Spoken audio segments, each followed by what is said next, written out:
You ready, Greg? Let's go, Jay. You're listening to The Success Paradigm with your hosts, Jay Atkins and Greg Gray.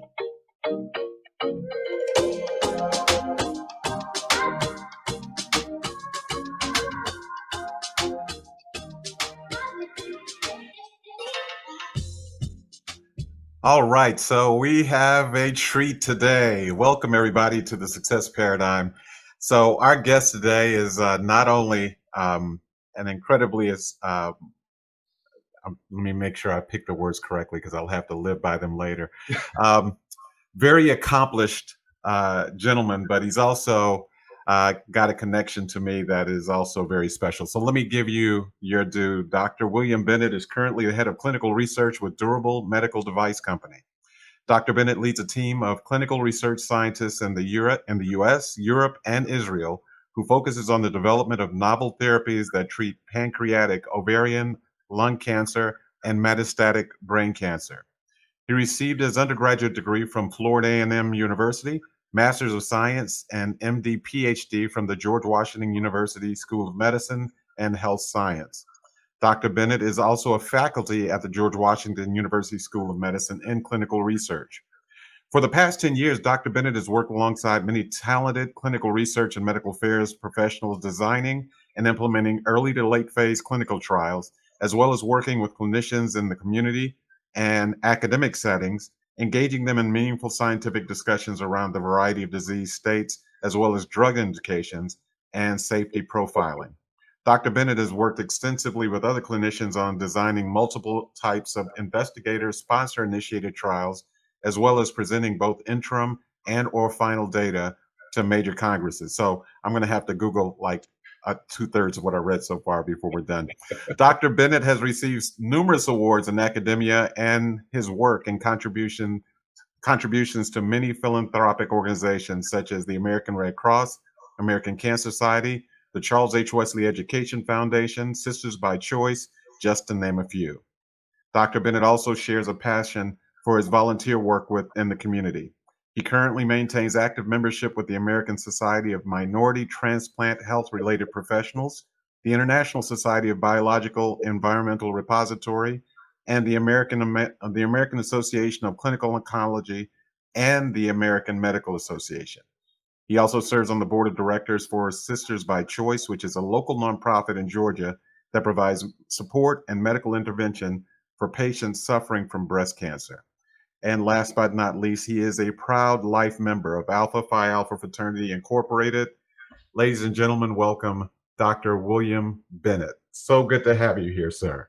Happy to be here. I was quite excited when you reached out to me and said you wanted to chat with me. So let's see what this next hour is going to bring about from my exchange with yourself and Jay. We'll see what happens. Very good. Very good. Well, go right ahead, Jay. That intro was very in-depth intro. I heard it. I didn't think that was me. I may have been somebody else. I was listening to that introduction, but hey. well, before we started this, Greg said I didn't prepare and read your intro, and I've actually been studying some podcasts and trying to make these more and more authentic, and I wanted to hear, I actually looked at your intro, but I wanted to hear it come off of someone else's voice to be a part of the podcast instead of being the podcast. And it's very, very impressive, your resume. And, here on the Success Paradigm, the whole premise behind this is most people always see the glory. I love your backdrop. Your office looks really, really nice. And your story through your intro seems expansive. And getting to this point to have all of those accolades and what that story was is what we're most interested in pulling out of you on here, because along the way, there had to be lots of obstacles, lots of uphill challenges, and lots of failures. And that's what we like to pull out, is because, you can't get where you are, be as intelligent as you are, be as accomplished as you are without having many, many failures and people trying to push you down and telling you that you can't accomplish what you want to accomplish. And I'm so excited to interview someone of your stature and education and intellect, and figure out, how you got who you got. So let's start there. And we let you start where you want. If it's as a child that something that formed and said, hey, I want to have this cause and effect in the world, or if it was in college, or whatever that moment was in your life that created Mr. Dr. William Bennett to be the person that you are today. And I'm sure you're not even done yet. I'm sure you hear all those accolades and be like, yeah, I'm just getting started, based on the conversations that I've had with Greg, and him describing you. So where does that story start for you, Dr. Bennett? Well, Jay, that's an interesting question, because I know from myself, and I'm sure, my life story is similar to many others who have migrated to this country from other third world nations. I came here as an early teenager. But if you go even back further than that, I had some really good support system from my great grandmother to grandfather and grandmother. And as anyone will tell you, you come from a Jamaican family. It's not just the nuclear family, it's a massive extended family. And so you kind of borrow a little bit from here and a little bit from there to determine what the best course you want to chart for yourself in the future. And so I would consider myself somewhat privileged because I'm here.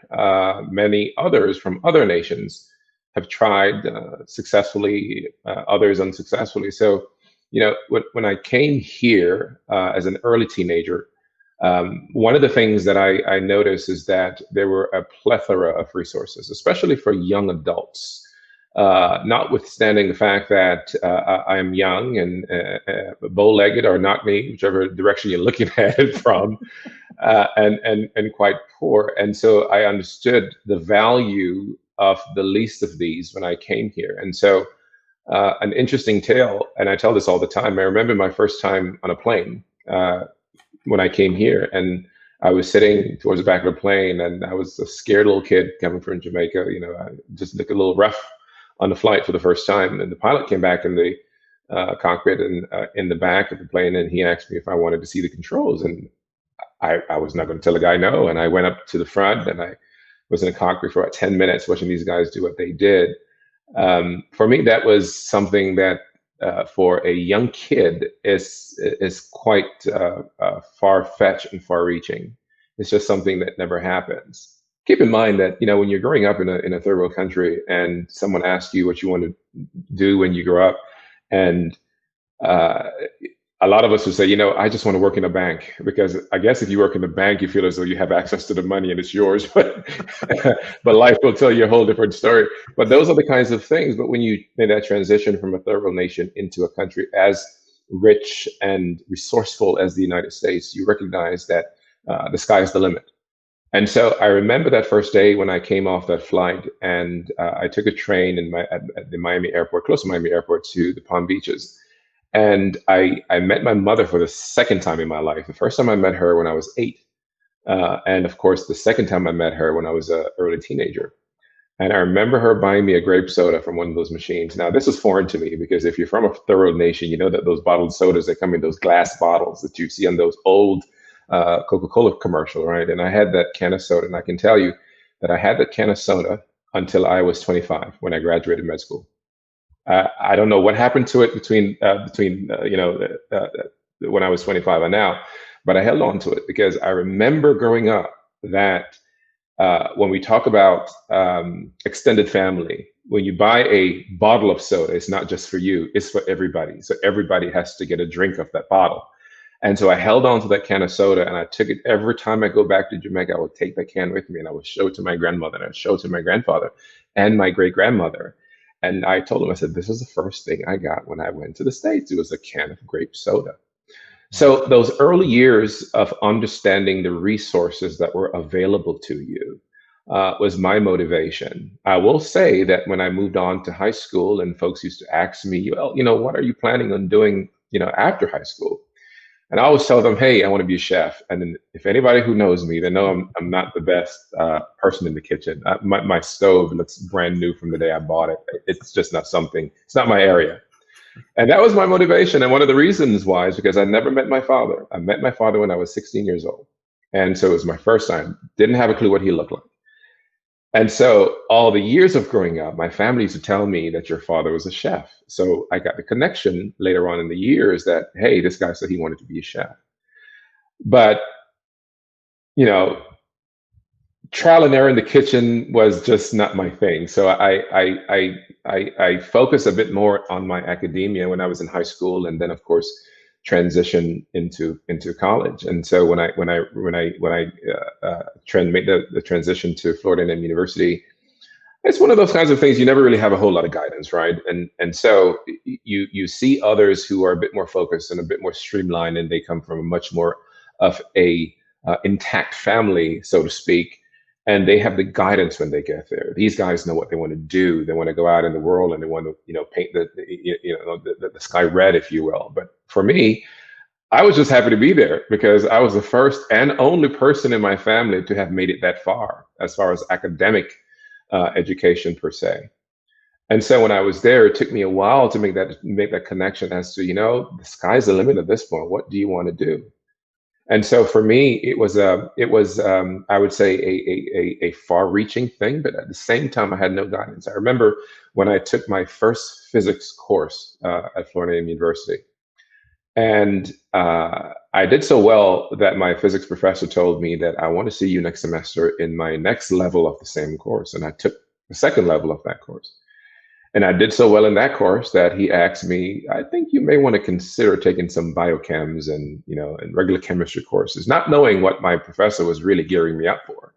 And so by the time I followed the guidance of my professor and took all of these courses, not only did I earn a bachelor's degree in physics, but I ended up trial and error, took the MCAT and didn't really understood the meaning of it, to be quite frank with you. That is back in the mid to late 90s when the system has not been the same as it is today.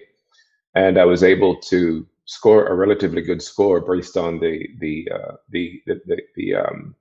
readouts. At the time, it was very different. You have to apply to individual med schools, and I applied to, I believe it was 11 medical schools, and I was able to get into 10 of them. And for me, that to me was a success. But here's the other leap that I had to make at that point. Well, how am I going to pay for this? I mean, they weren't just handing money out, like that. And so I was fortunate to have received a free ride for an MD PhD with the medical scientist training program. And so here I am today. Wow. So that the imagery of that grape soda is going to be emblazoned upon me for a while. The significance of that could be lost on folks that, grape soda is just a grape soda. It just sits next to an orange soda, it sits next to a Coke or a Pepsi, but it was the first gift you received when you were here. So I tell you, there's a lot that you just shared that I've known you for some time that I did not know about that I find really intriguing. So Jay was mentioning before about, the failures and the hiccups and the roadblocks. So this knock-kneed or bow-legged kid, whichever happened to be the case at the time, when you started actually believing, and it sounds like some of that happened through high school, but it sounds like it went into another gear in college when that professor started telling you, what went through your mind? Because it had to feel like that was a big leap from everything you made it to college, which was a big thing all by itself. You're the first person in your family ever to have gotten to that point. But this guy's saying, I want you to take this physics course and this physics course. Did it give you pause? Did you have a moment where you were like, I don't know what this is all about, but I really just wanted to get a degree and just still want to work at the bank at some point in time? What was that like for you? Well, I think the thing that I was thinking at the time is the fact that someone actually took interest in wanting to see me do more than where I am. And so at that point, I realized that I can see further in the future and farther than what's in front of me. And so, by the grace of God, I can tell you that my conversation with my professor, who happens to be, again, another fraternity brother of ours, it was somewhat exciting. And I think I was more motivated to wanting to do it simply because he took the interest in wanting to guide me along the way and show me where I can make a difference, not only in my personal life, but certainly to make my family and extended family proud of where I am. But I mean, if you think about folks who have been to this country from third world country, and I think for a native born American who lives in a normal middle class family,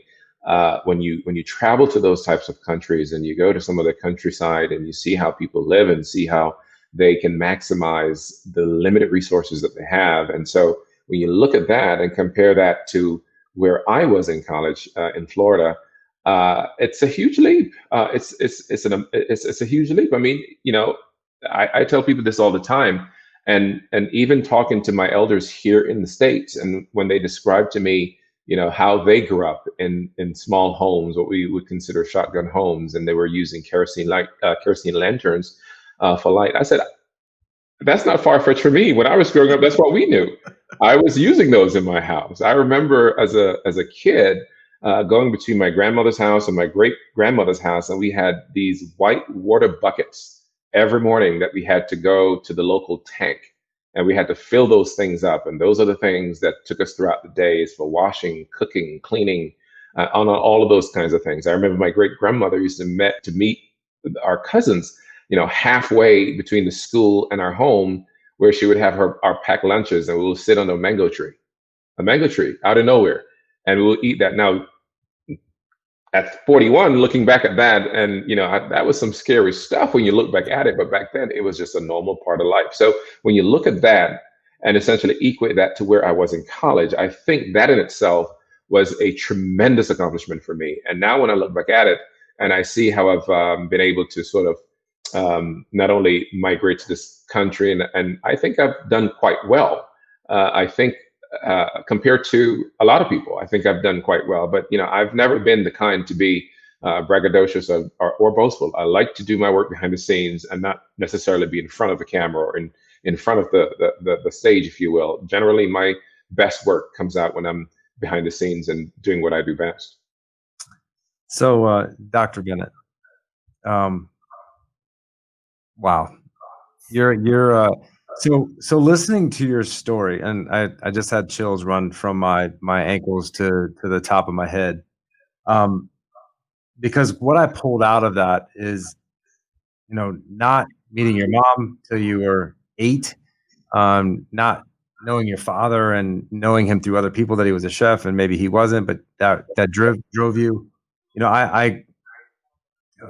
I have a not so great relationship with my father, and the way I see it and the way that you kind of wrap that up it was a gift of hard knocks for you growing up that actually made you who you are. And I think most people in life would use that as an excuse or a reason not to have success. But what you saw was, man, I was here and I can be here. And that to me is just so special. And I think the most successful people in the world are the people that can see it through a different lens and actually utilize it and leverage it and actually use it to their advantage. And I just think the fact that you've taken it to the level that you've taken it to is amazing. And the other thing that I want to ask you that intrigues me when you're telling the story about physics, I've taken physics. It's not the sexiest course to take, I can tell you that. You dropped out halfway through. Because it's not easy. And you have to have a certain brain for that. But being first year of college and you're going to a physics course, how did you go about? I mean, I don't care who you are, how smart you are, it's just not that easy at that level. What did you do? What was the trigger inside of you that made you excel inside of such a hard, uninteresting subject to most people? What was it in your brain that once he showed interest, like where did you go to be able to excel in that moment, and then in the second course and the third course, like what happened there? What Sure. And that's an interesting. So I answer that in two parts. So the comment around not knowing my father until a mid-teenager, I never really looked at that as a setback or a failure on my part or his part. I really looked at that as an opportunity. And so, growing up, I had a grandfather who was quite nurturing. When I came here to the States, my high school teacher took an interest in me, and I would, go home on the weekends and I would tutor her children. And I remember that family adopted a girl, a little girl, when she was younger, and how that adoption came out is that she would go over there and she would spend time with her children, and she never wanted to go back home. Eventually, they adopted her, and so when I came around, the man who I refer to my dad today, I remember him telling me, and he looked at the woman that I consider my mom today, that I know you're not planning on taking this one in the house, right? Because you already took one before, and this, and I remember that, and I know all that was funny at the time, but I've pulled them as my closest ally in my professional and my personal development. And I refer to my dad as Papa J, and I can tell you that he is not only a great mentor, but he's an excellent father. And so when I went off to college, and my professor took an interest in me and want me to essentially try to maneuver my way through college and make a better, not only person, but a better man of myself, I think about the sacrifices of my grandparents to be able to cut that umbilical cord and let me go. I think about my brother, who was 2 years older than me, who came here a month before I did. And he wasn't up for the challenge of what we call the America. All right. And so he went back. And I think of that experience and what that could represent as an incredible failure on my part if I were to follow that path. And so, if you've ever been in the household of a Jamaican family, you can tell they're very hardcore when it comes to education. And so I thought about all those experiences, knowing that, one, I have two parents here in Florida that took an interest in me when I was in high school. I have a professor who decided that, there is something there. He just needs to find a way to tap into it. And I also thought about my future and a contribution that I can make. And so, in college, I was always active, always active in all these social organizations, these kinds of things. And so I carried the weight and what I would consider the luxury of volunteerism in my bloodstream from the moment I came to this country. And so as a result of that, I carry that through my professional life. But I can tell you that the thing that made me latch on the most to the words of my professor, that you really need to take some physics courses because I can see that there's some potential there and that I need to find a way to tap into it, is the fact that I did not want to be a failure. I didn't want to be looked as a failure to my grandparents and, all my siblings and everyone else who seemed to think that, a little rough kid from the countryside of Jamaica going to the United States, even just coming here is a success for a lot of people, right? And so going into college is an even greater success. So, how do you go back home and explain to them that it wasn't for you when so many people have sacrificed so much to get here? And so I wanted to make sure that I did not fall in that category, and I can do the best with the least of what I had. So I just have to reiterate, I did not think that it was a failure on your part or your parents' part. But what I want to reiterate is, one, you just don't know how amazing and awesome your mindset is, because most people would have used that as an excuse. But you were not going to have any excuse for failure whatsoever. And you're in a very, very small percentage of people. And for the people listening, it really is just a mindset. You made a decision. It was clear, concise. I'm going to do this. And everything that you had going on in your life, the reason you're successful is because you decided that every single thing in your life was a positive influence and not a negative influence in your life. And that's what I don't even think that you're self-aware of, that your brain just works like that. And most people's brain doesn't work like that. You saw everything as an opportunity, everything. I mean, even your parents, your grandparents, people that took interest in you, your college professor, like, you found positivity in every single situation possible. And, when you were talking about your story, like, I'm just like, man, this guy, like, just took advantage of every single thing, and you truly did. Like, the opportunity of Florida, the opportunity to, apply to all these medical schools, like, people would focus in a conversation like this when we're talking about failures. They would truly focus on the failures, but your brain doesn't work that way. You don't even see the failures. You're just like, okay, how do I take advantage of this opportunity? And I think that's what's the most fascinating so far about our podcast that I'm seeing in you is just you have not a negative bone in your body.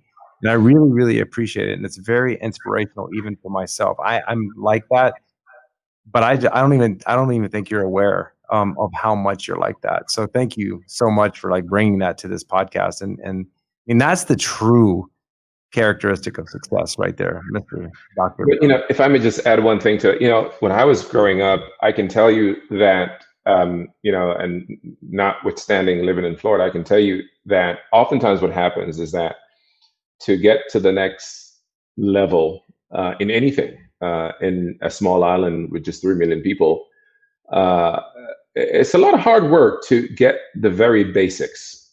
And whatever those basics are, you throw your definition at it.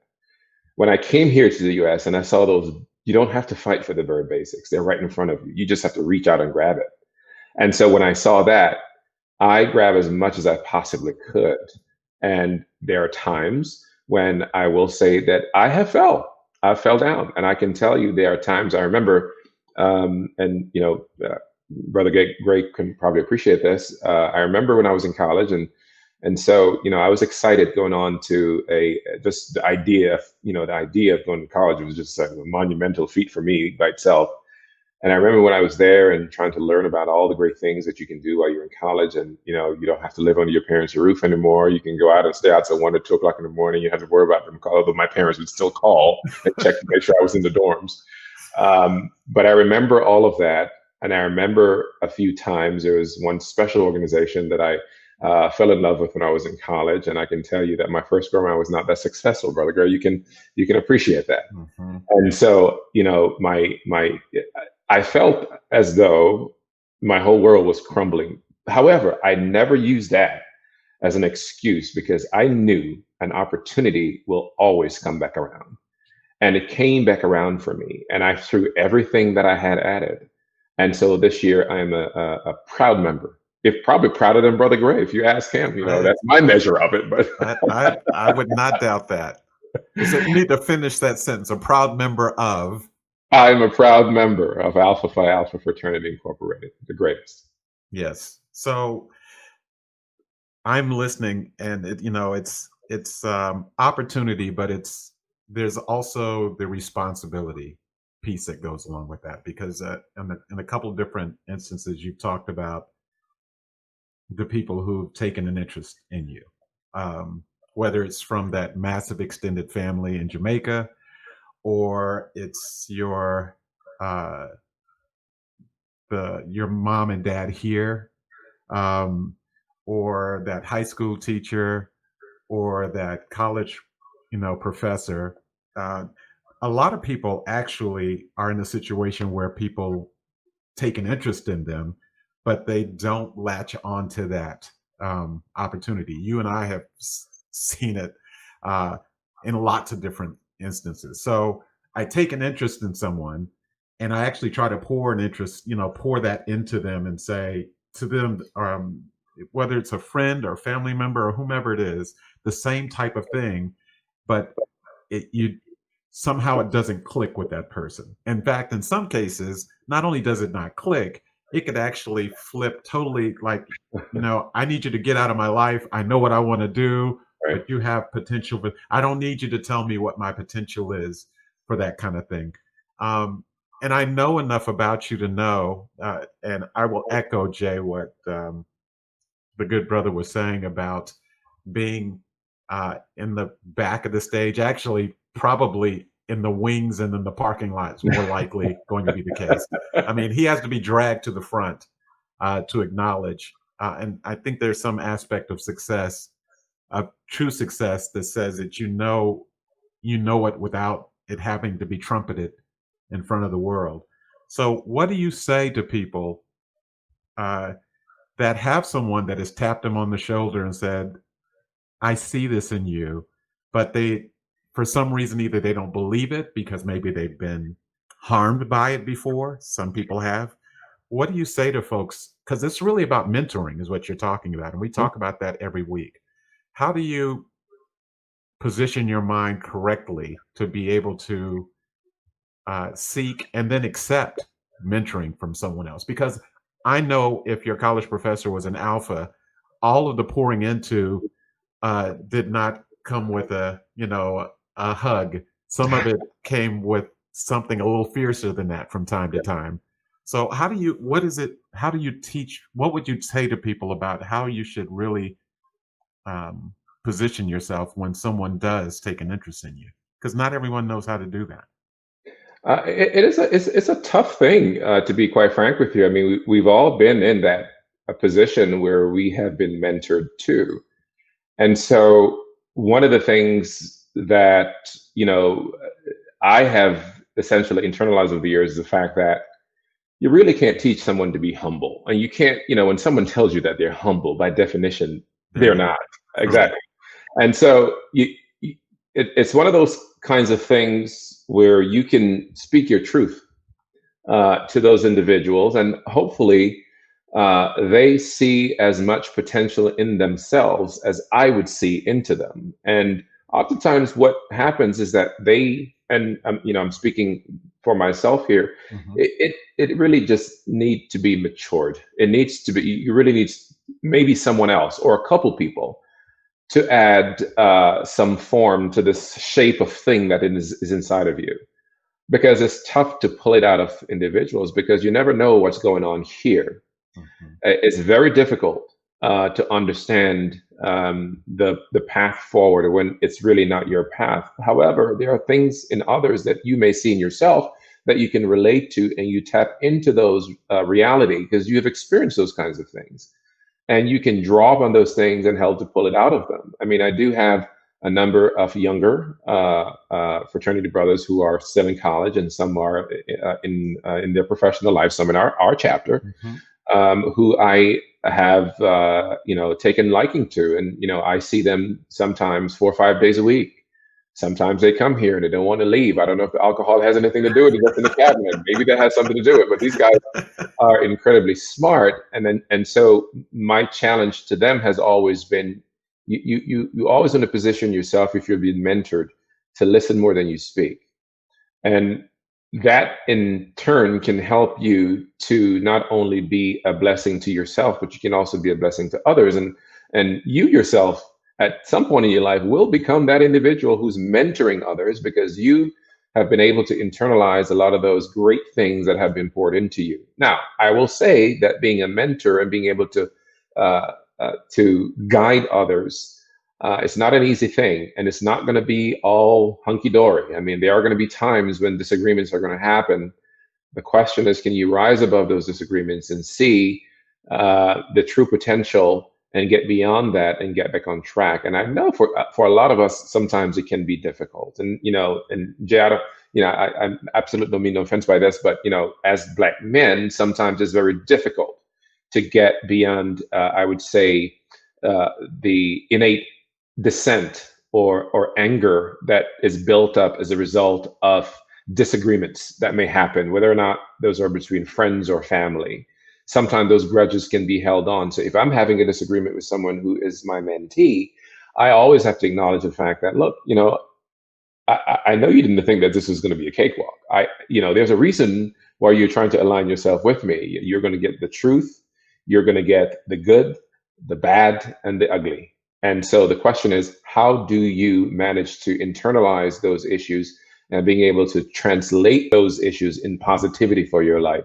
Because, for me, and, both, you, Brother Gray, and Jay, you can attest to this, success is not all about this upward trajectory. It is a rough road to get there. And the question is, what is the baseline? How do you define success? Is it the money? Is it the fortunes that you acquire? Or is it more innate than that? Is it altruistic? Is it more of, me being able to provide to others who some otherwise cannot pay me back at some point, that kind of thing. So you try to get people, but for me, I can tell you that mentoring is not an easy thing because you are going to get a lot of push and pull, and it comes with the territory. Well, there's a lot of questions that we ask on here. You're going to give good answers to. I can't wait because we're going to ask you some of those things you just hit on. But segueing, who has been your favorite mentor that has impacted your life the most, and why? I believe, and it's not just one; it's three people, and I've latched on to them all my life. So my great grandfather, and my great grandfather is the man my grandmother happens to be married to. We are not related by blood because he's not my mother's father. But I remember when I was growing up, and he tells a story, and your grandparents have a way of embarrassing you sometimes, right? And so sometimes it comes with the territory. And I remember when my grandparents met my assumed parents now, they told them the story of how I became this bald-headed, knock-kneed kid called Kojak. That was my name as a kid. And because I was, again, bald with no hair, and here I am at 41 and still no hair. I remember them telling the story that I was quite young, and my grandfather heard that his stepdaughter had a baby boy, which her mother didn't even know she had me. And so I was living with some distant family and friends in an entirely different parish in Jamaica. And my grandfather heard about it, and he decided that he needed to go investigate this thing for himself. And the first time my grandfather came and got me, at the time I was a little baby, I couldn't walk, I was still crawling. I had, in Jamaica, we don't call them Pampers, we call them nappies. That's what I call them in the British system. And I remember, according to him, it was supposed to be white, but I think it was every color of the rainbow except white. It was that dirty. And my grandfather saw me for the first time, and he picked me up. I was allergic to eggs and butter and mosquitoes. So I had a lot of mosquito bites, a lot of skin irritations as a result of my allergies as a baby. And he tells a story to everyone. And what happened when he literally picked me up and put me on his shoulder and took me away. And ever since then, that's the man I knew as my grandfather. And I talk to them even at 41, sometimes 3-4 times a week, although they're in Ireland. So he is probably my number one mentor in every facet of my life. A very humble person, I can tell you. This is a man who learned to read when he was 60, and he's now pushing 90 years old. So he has been an inspiration to me of all of my 41 years of living. The next two people who have sort of inspired me and my favorite mentor are my parents, Johnny Bennett and Cheryl Bennett. And if you notice, my last name is Bennett. That's not my birth name. That's my adopted name. I changed that when I became a citizen because that was a gift from me to them, because that is what they did for me. So I changed my name to assume their name.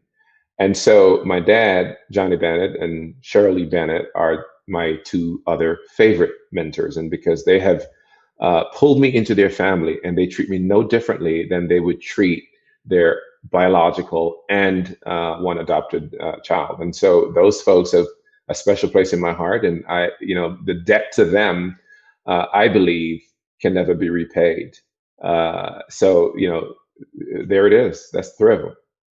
And that's always, sorry, Greg. It's funny. Every time I ask that question, it's never one. And I think people should pay attention to that. You should always have multiple mentors. And I think when you choose a mentor, to your point, the people that are the hardest on you are the best mentors. Not the people that agree with you, but the people that are going to coach you, tell you when you're wrong, tell you, lift you up when you need to be lifted up, but also tear you down when you need to be torn down. I mean, you're just a great soul, Dr. Bennett. I mean, really,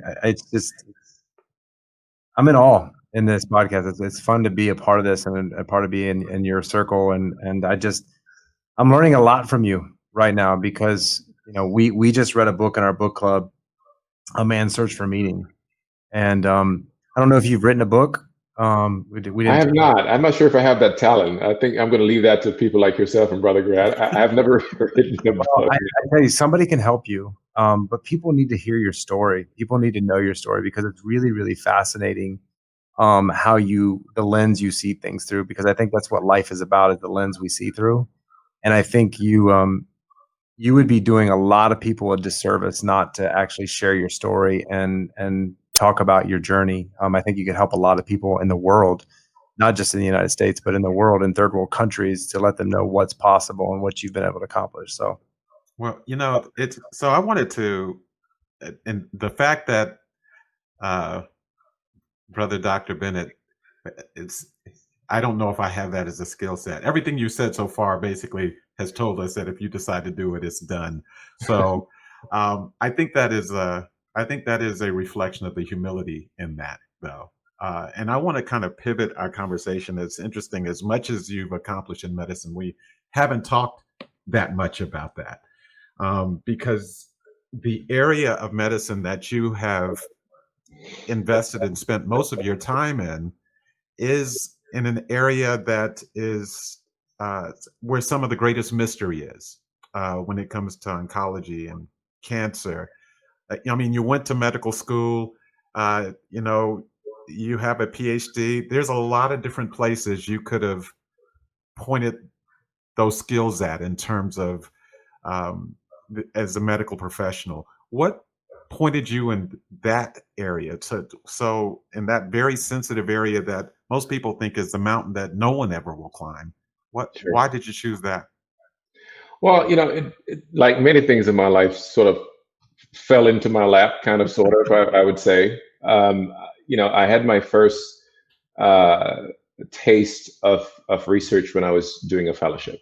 And so this was working on a cardiovascular program for a therapy that is used to treat patients who have blood clots. And so that was my first introduction into what is considered today as industry, working on clinical trials in multiple different phases and also in medical device. And so once I had sort of that first very good taste of it, I decided that I wanted to focus my attention more on something that was a bit more innate, something that interests me. And that was within the oncology space. I started out my life, my career path rather, looking at patients who had triple negative breast cancer and patients who had pancreatic neuroendocrine tumors. And so, breast cancer, not really knowing a lot about the etiology, I recognized that there was a huge disparity in the minority community when it comes to breast cancer. And so, I wanted to see if this is an area that I would make an impact, a greater impact than all the researchers who have come before me.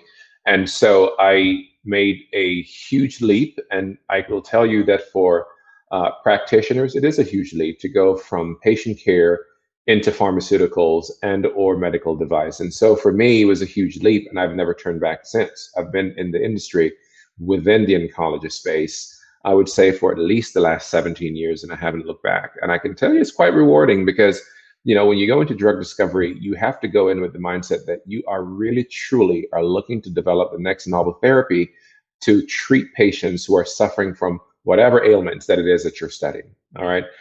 When you talk to patients and they can give you sort of their story and their journey of how they have not only battled breast cancer or whether or not it's a brain tumor or lung cancer, and see where they start and where they are today, it gives you hope to know that you're doing the right thing, because there's so many that will benefit from those therapy. And so my life work has always been, I truly need to put some teeth into this notion of I want to help people. It's great to say that, but I really need to make sure that I'm putting, so to speak, my money where my mouth is. And so that has been sort of my motivation to continue what I'm doing today. Well, so one of the things that we hear from successful people all the time, and I want to make sure no one missed this because it hit me when you said it, is it fell in your lap. Um, The fact is, you have to position yourself so that you're sitting in the right chair for That's true. something to fall into your lap. It's not just that it fell, but it's that you were in the right place when it fell. The conditions were right at the time. Yes, yes, absolutely, absolutely. So you're just a follow on because there's a sense of purpose in what drove you into that arena, into oncology, and then later into, you know, whether it's going from research to pharmaceuticals and medical devices, that there was a not probably not a flash in the pan moment, but a significant moment where it was clear to you, it's like, so this seems to work like this over here, but for this group of people, it works way over in this other area. And so it wasn't just profession, it was purpose. And they kind of meet. And that is probably why, and I wanted to talk a little bit about this because I know how much work you do in the community. I know that your philanthropic efforts are considerable, if not almost always not noticed by most folks, because again, you don't have the Dr. Bennett, you don't plant the Dr. Bennett flag to say, I did this. Jay, I'll give you an example of this. It's probably been 2, maybe 3 weeks ago. Brother Dr. Bennett floated this idea of being able to offer assistance and help in the form of toiletries and foodstuffs for some folks that are less fortunate.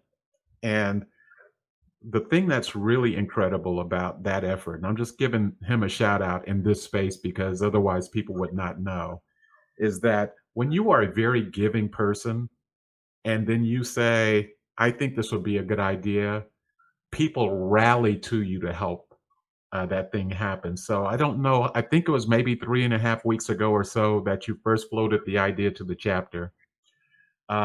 This past Saturday, Jay, because of that, because Brother Dr. Bennett said, I'd like to do this, and people, especially the brothers in our chapter, know what he's about. In 3 weeks, in fact, that's where I'll be on this Thursday, collected over $7,000, and that's just in cash. That doesn't even include all the other donations of backpacks and all this other kind of stuff. We're going to actually be delivering literally hundreds of packages of toiletries and foodstuffs to a group called Women Work Africa, which, by the way, is an organization that supports Black women, especially who are immigrating from the continent of Africa, some by choice, some not by choice. So that seems to be a theme for you, that, you know, the least of these. You started the podcast talking about, you know, what the least of these is about. How important is that for you? And how does that factor into what you think about when it comes to success? Incredibly important. I think, and any of my friends and family members, and you know, they will tell you that probably the number one thing for me that's important to me and important to how I align myself with people who I bring into my closest circle are the spirit of giving in any shape or form, whether or not it's through time or treasure, because that's how I live my life. I could be a person walking around with $100 million and I'm not happy, but the moment I'm involved in an effort that I can make the difference in the lives of others who are less fortunate than I am, that's where I find my love language. All right. My love language is in the spirit of giving, and it has always been that way for me, whether or not it's an organization or maybe others who may be less fortunate. There are other efforts that I'm involved in. Oftentimes I try to do it silently, simply because, again, I rather work from behind the curtains, if you will. But I think for me, it is one of those kinds of things where my grandfather used to tell me when I was growing up that, you can own half the planet, but if you're the only one that's benefit from it, the planet means nothing.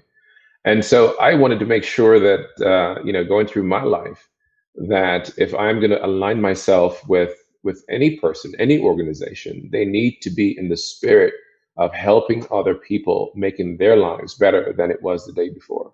And so that's incredibly important to me. If there is anything that anybody could say about how I function on my daily, just my daily tour of this journey called life, is that I have to be involved in my community. I must give my treasures to others. And so that to me is success. Awesome. Well, Dr. Bennett, you just answered my next question. I'm not sure if you also have like psychic abilities. Not right now.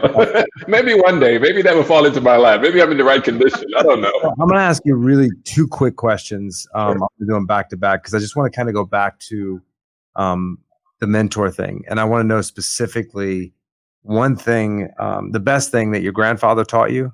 You know, it could be one word, 2 words, 3 words, but just an attribute.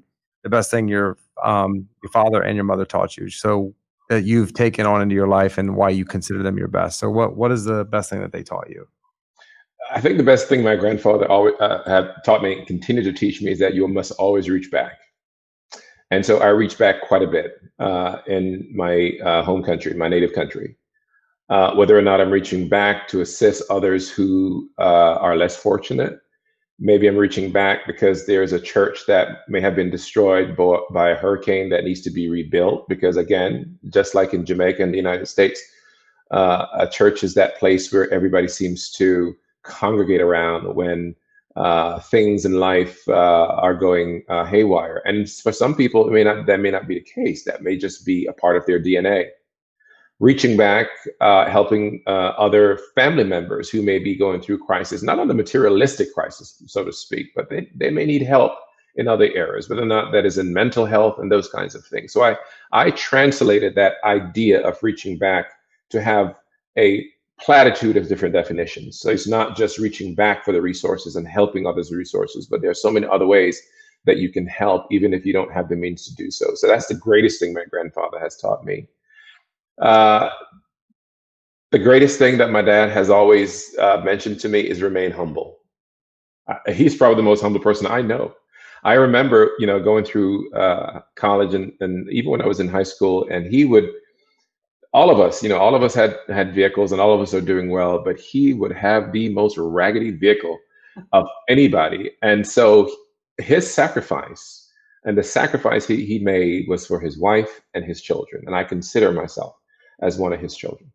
And so, that kind of thing has always been something that kept me tethered to him, was to remain humble from his perspective. And from my mom is just like any other mom.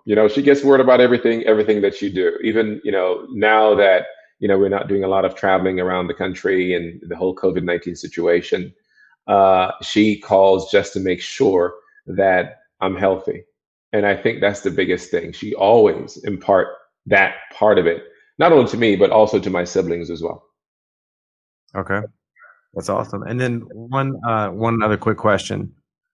One habit that you do every single day, that if our listeners implemented this habit every single day, it could change their life forever. That's a tough one. I know you have some insane habits. You are one of the things that I do, and I try to impart this on even, the folks that report to me. I have, I believe, 20 to 21 individuals that report to me globally. And one of the things that I always remind myself, and I always ask them, is that what have I done today to maintain my mental health? And it's a question. And there's so many things that you can pack into that, but what have I done today to maintain my mental health? Whether or not my mental health require me having to pick up the phone and call my frat brother, Brother Branch or Seaborn, or one of those great guys in the chapter, or, one of those kinds of things. And they always have a story, that's for sure. They always have something that's going on in their life. And so every day it's a renewed effort to increase my mental earning potential. by reaching out to others, especially right now that we are in this state of lockdown and folks are not mingling as close as they should, which can, in some cases, translate into another area of mental health. But that is one thing that I ask myself, and then I can pack a whole lot of other things in there. So the laundry list would be quite expensive. That is a great question. Well, you asked the question. A great question to ask yourself. Like, what if you have it every day? Like, what have I done to maintain my mental health today? Like, that's just, I mean, it's a quick question, and then actually you have to have a response. Like, what have I done? I mean, it could be reading, it could be meditating, it could be having a conversation, it could be laughter, like I have with Greg every day. But have I done something to put me in the right mindset? Sure. And, I read quite a bit myself, and it requires it in my profession because you have to keep up on the next best readout of any clinical trials to ensure that you're on top of your game. So I do a lot of that as well. But that in itself helped me to broaden my experience in areas where I may not have that much experience hands-on. So that helps me as well. So, Brother Dr. Bennett, so I'm going to put you in a time machine here. Okay, so when you were on that plane, on that first trip to the U.S., how old were you then? I believe I was 11. 11. Okay, so let's say we could put you in a time machine and you could go back and see little Kojak, maybe a week before that trip. And you, knowing what you know now, had the opportunity to share something with him that you wanted him to know about how he should view his life or how he should calibrate his thinking or whatever it is. What would you tell that 11-year-old kid about what you would suggest should be the trajectory of his life and what he should think about? I would say, Kojak, life is an opportunity. And where I just came from, and now I'm staring you in the eye at 11 years old, a week before you have gotten on this plane, I can tell you that the future is brighter than your eyes can essentially absorb those wavelengths or color wavelengths. I would also tell him that you are going to come across a unique set of people that was predetermined as a part of your trajectory in life, and you must take advantage of the mentoring, the guidance, the tongue lashings, because at the end of this journey, when you look back 20 or even 30 years from that point in time, you can say you have done something to make your ancestors proud.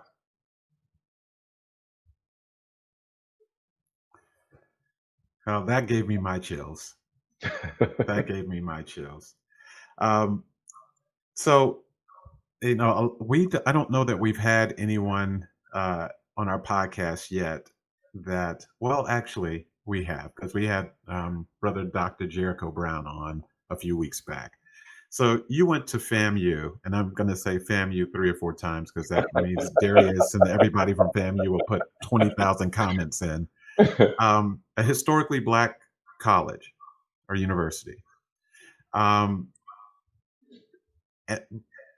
So tell us about what that experience was, because I don't, much like a lot of the country, doesn't really understand the difference between like Black fraternities and white fraternities and our Black colleges and white colleges. And I think that there is an idea for those who are uninformed or unexposed that you went to FAMU because you could get into FAMU, versus looking at it as a real stepping stone to where you're going. What would you want people to know about that experience that you think would be informative, not just for our listeners, but for the nation?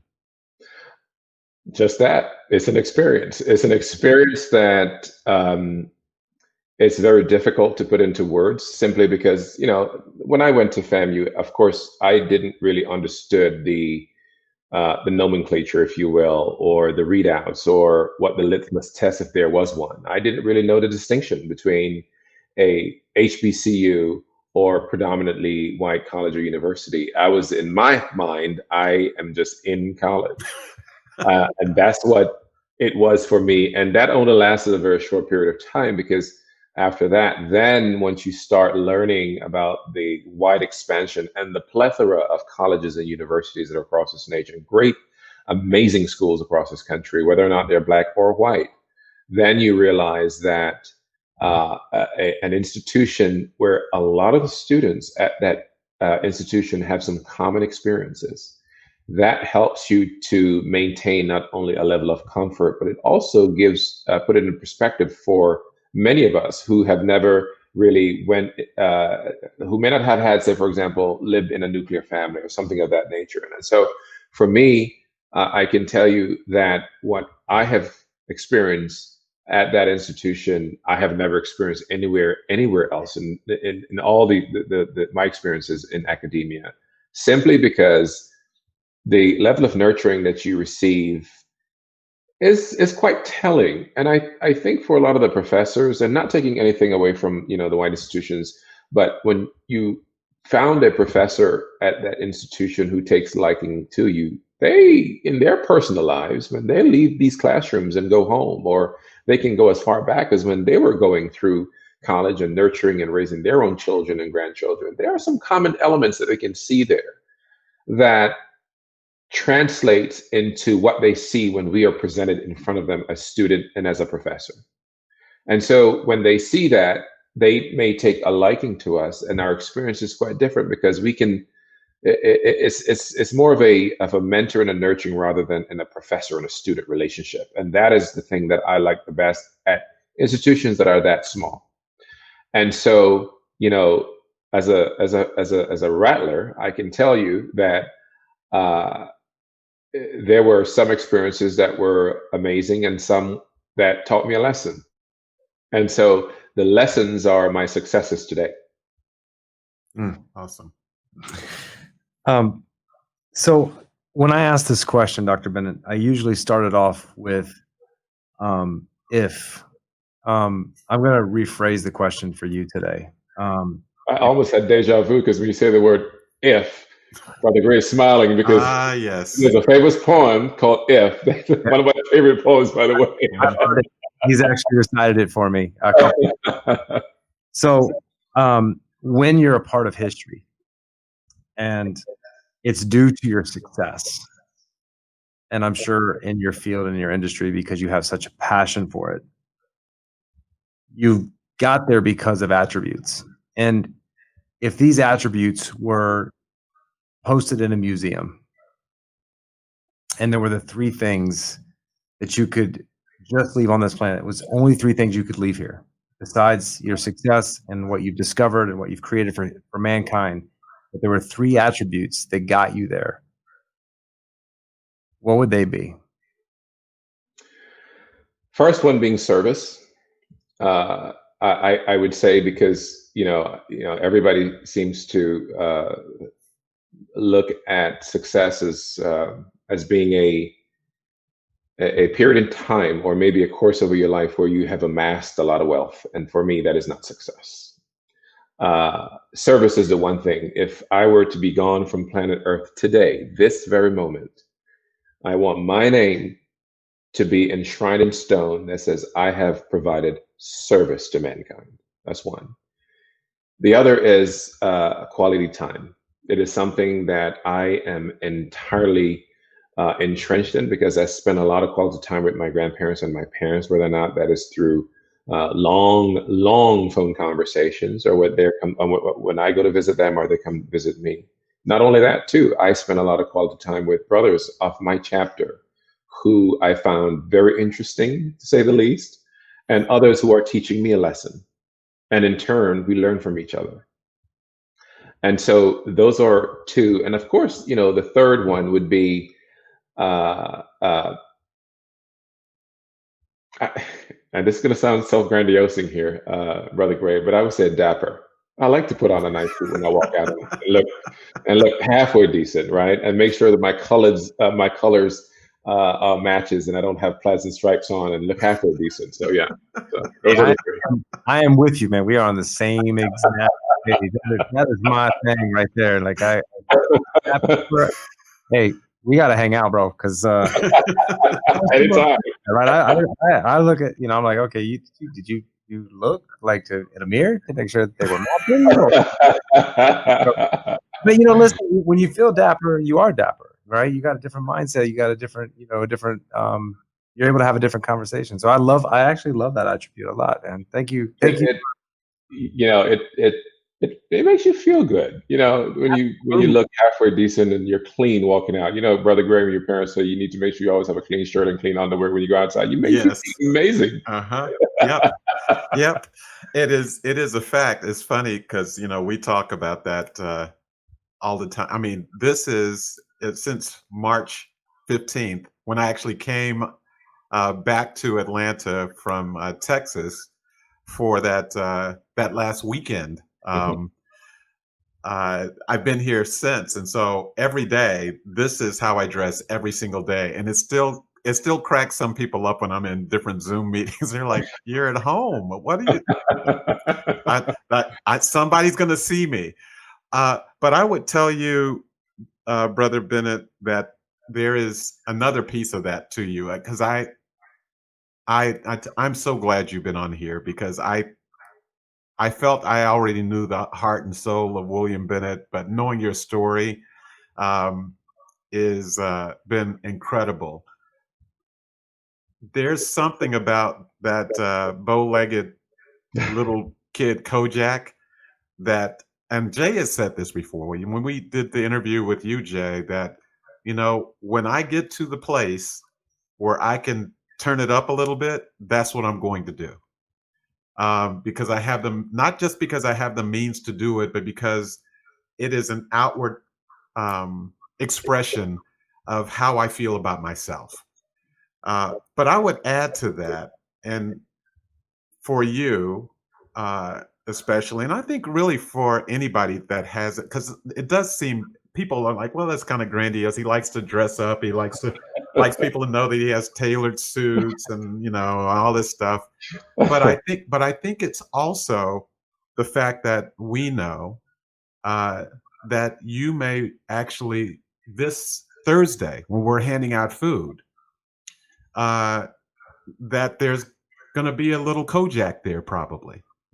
And not that we're going to be doing this in suit and ties, but there's going to be a kid that's 11 years old that's going to see you and is going to, and we've been in this scenario setting dozens of times when we did feeding the homeless downtown Atlanta.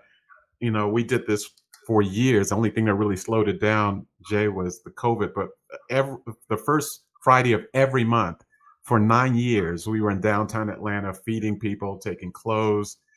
And there is something to, whether they're 11 or they're 21 or 31, where they can look at you, Brother Dr. Bennett, and say, there's something about him that I would like to have in terms of he represents what I can be.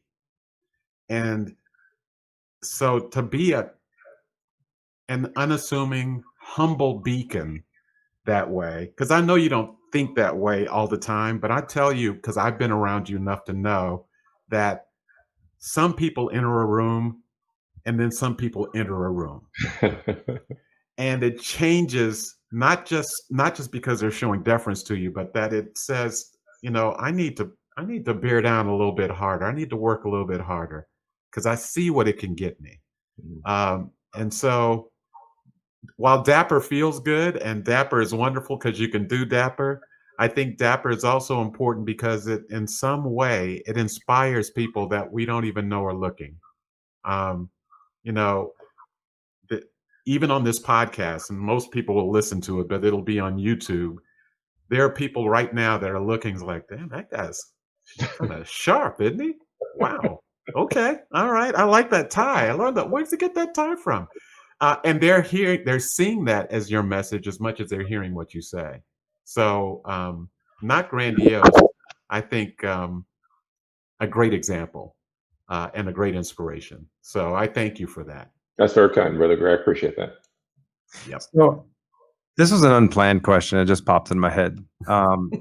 Being that you're such a brilliant, smart guy, I'd like to know your opinion of how you feel like the U.S. is handling the COVID experience from a doctor's perspective, and what you think we could do different and better to protect us, or if you feel like we're going down the right path. Interesting question. From a medical perspective, to be quite blunt, I think that this exercise or experiment in time from January, February, March, you pick the month, until we're here now in August, has been south of an abysmal failure.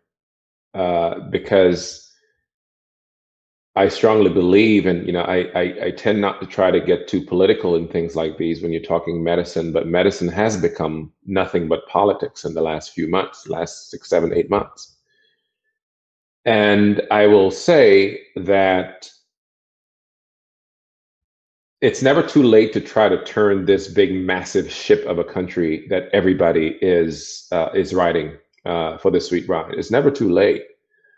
I think it takes courage for folks who are in leadership positions to be able to help to channel the guide in which direction we should go. But I think when you have medical professionals who are trying to do the right thing, but they themselves have gotten so caught up into the political noise of all of this, it's very difficult to not only steer the ship in the right direction, but you can't even listen to each other as far as what the right thing to do. And I know that there are some champions in the medical community who are championing the right way to go and trying to get a handle rather on the pandemic here in the US. And that can sometimes be frustrating because I know they want to do the right thing, but they're not getting the level of support that they need in order to do that. And I think a part of that as well is incumbent on us as just citizens themselves to do the right thing as well. This is a very highly infectious disease. We know very little about it, but yet we have others who have absolutely no medical expertise or scientific acumen who are equating this to a flu when this is a novel virus. We've never seen this before. And so if you think about what happens maybe 5, 6 months ago and what the treatment algorithm that we use to treat patients who have contracted the virus versus where we are today, it's a huge shift. I tend to equate this to the pendulum of treatment for lung cancer. If you were to follow the trajectory 10 years ago to 10 years later of the treatment paradigm for lung cancer, you realize that the treatment landscape has changed significantly because you're looking at combination therapy, monotherapy. Drug developers are now introducing new types of targeted therapy and those kinds of things. So the treatment landscape does shift quite a bit. But think about that and think about where we are with the coronavirus. In 6 or 7 months, what we were using to treat patients 6 months ago is very different from what we're doing today. And again, you're not treating the disease, you're treating the symptoms of the disease. Which is why it's so important for us to come up with a vaccine. I am a huge proponent of that. But there's so much misinformation around it that is very difficult to educate our fellow citizens as to the right thing to do. So to answer your question, I believe we're going on the wrong path, but I believe that there is an off-ramp. I believe there is an off-ramp if we allow people who are scientists and researchers and competent medical professionals to drive this ship while the leaders follow. And I think that is something that needs to happen. Great answer. Sounds like there goes an alpha man. So Oh, you have a question, Greg? No, I was just I was gonna looking. because I know his. Yeah, because we've held the good brother doctor long enough. So I just have one more question, and this is Sure. probably going to be different. So I want you to exclude medical journals and all this other research that people probably wouldn't be able to comprehend, including myself, a paragraph of what you read on a daily basis. But what would be 3 books that you would recommend to people that are stuck or trying to find some kind of success in their life that you've read in your life that have impacted you? Without naming specific books, I can tell you the types of books I think that people should maybe tap into.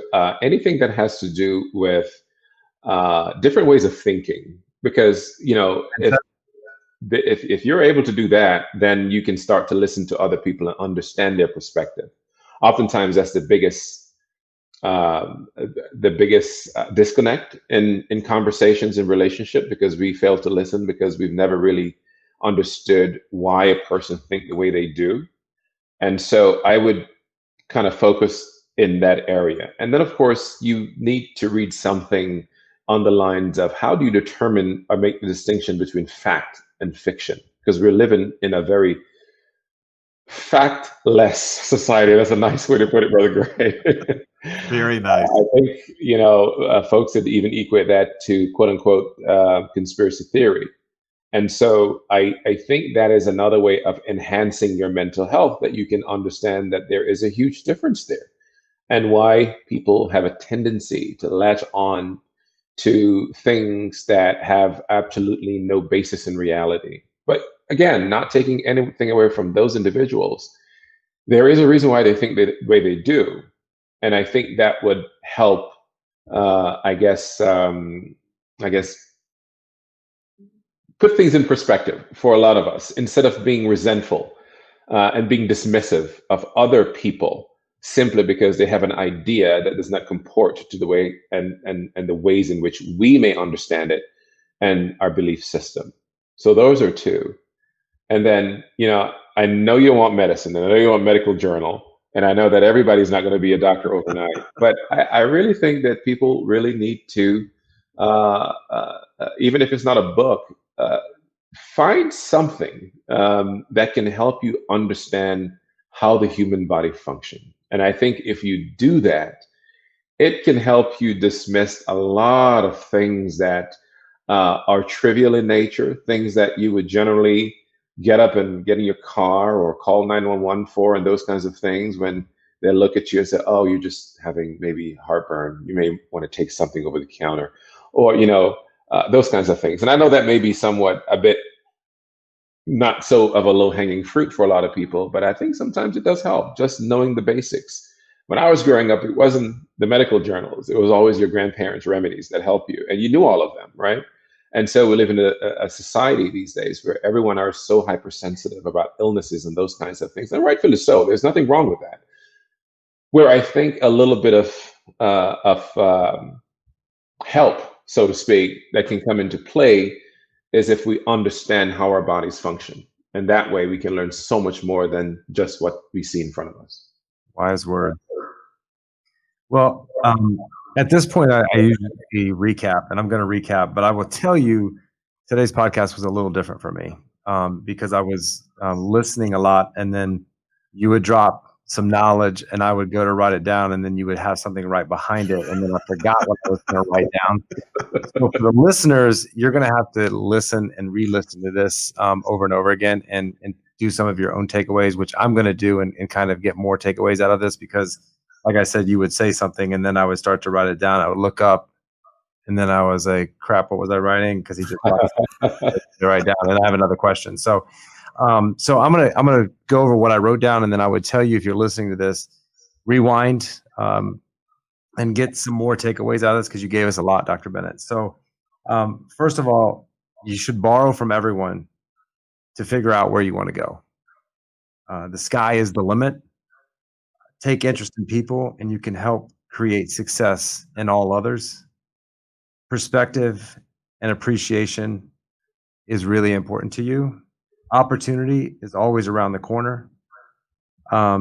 Mentors validate your belief of your own self. Listen more than you speak. Your great grandfather, your father, and your mother, which were people right under your nose, you found them to be the greatest mentors of your life. And what they taught you was your grandfather taught you to reach back. Your father taught you to remain humble. And your mother taught you to check on people's health all the time. Put your money where your mouth is. I love that. That's good proverbs, man. Help make people's life better than it was yesterday. What have I done today to make my mental health better? What is your mental earning potential? I think that's a great question and a very deep question. Life is an opportunity. Your future is brighter than your eyeballs can absorb. Take advantage of all the mentoring and guidance that you can possibly get your hands on and make your ancestors proud. The 3 types of books, which usually people give us books, but I think this is great. The 3 types of books that you should seek is around mindset, fact or fiction, and how the human body functions. I love that because I think that is really, really important because a lot of people have lots of different advice, and usually we go on the advice of our grandmother, our grandfather, and our mother and our father, and it might not work or be the best today. The 3 things that you would leave this planet with, which I think are all amazing: service to mankind, quality time, which is, I think, the best one of all of those. And when you speak of quality of time, you speak in a way that I can visualize everything. You sitting around with your brothers, having deep conversations, being engaged, listening to what they have to say, learning from them, the young and the old. And I, relate this to my family when I'm with my family. And I think in today's age, the cell phone has taken away this quality time with our families because we're more engaged in what the future is or what other people's lives are than our own life. So I think that's the golden nugget today is quality time. And then my personal favorite is Dapper. I'm just glad that someone else said it too. And like Greg said, I don't really do it for anybody else. I do it for me. I do it because it makes me feel amazing and it makes me on point and it makes me, I want to be that example of excellence for everybody. And I know, with what you do, excellence is and has to be in everything that you touch, think, speak, even though you're behind the scenes.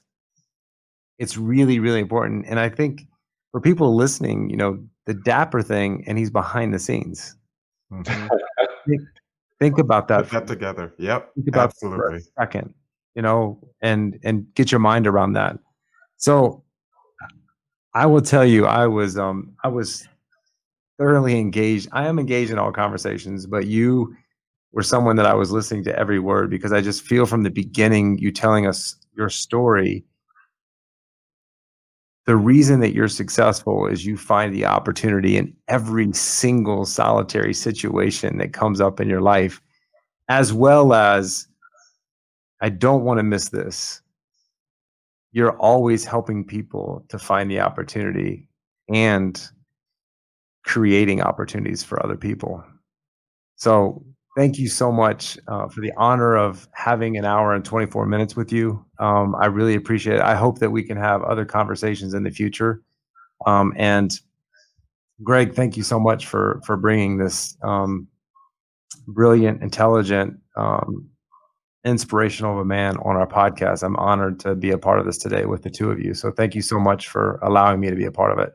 Well, he is first and foremost my brother, and it's an honor that I always capitalize B when I write brother, because that's how I feel about brother Dr. Bennett. And I will see you on Thursday, sir, as we try to do some good in the community. That's the mission. Absolutely. God bless you. God bless you. All right. Thank you for having me. You got it.